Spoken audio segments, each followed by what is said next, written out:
दोस्तों, money street में आपका स्वागत है। आज मनी स्ट्रीट में मैं आपको कुछ ऐसी चीज़ें बताऊँगा जिससे हम इन्वेस्टमेंट में कुछ चीज़ें बचा भी सकते हैं और नई चीज़ें ला भी सकते हैं। भारत में 2 चीज़ों पर बड़ा ज़्यादा खर्च किया जाता है। पहला शादियों पे और दूसरा शॉपिंग पे।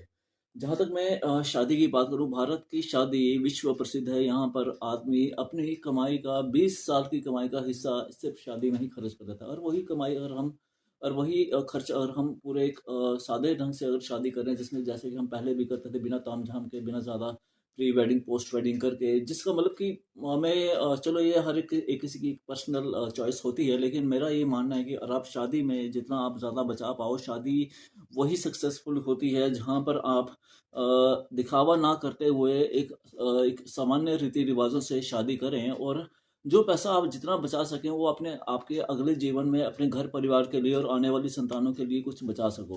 तो मेरा कहने का मतलब ये है कि इन्वेस्टमेंट पॉइंट ऑफ व्यू से मैं ये ज़रूर कहूँगा कि इन्वेस्टमेंट करने से बेहतर बेहतर है कि अगर आप कुछ पैसा प्रॉपर्ली यूटिलाइज़ करें तो आपके पास जो खर्च आपका 10 लाख का हो रहा है वो 10 लाख से कम होके 2 लाख का हो सकता है। शादी आप जो और आप दिखावे के लिए कर रहे हैं तो वो आप 1 करोड़ तक भी जा सकते हैं, 10 करोड़, 100 करोड़, 50 करोड़ तक जितना भी करना चाहो कर सकते हैं। लेकिन उसका अंत क्या?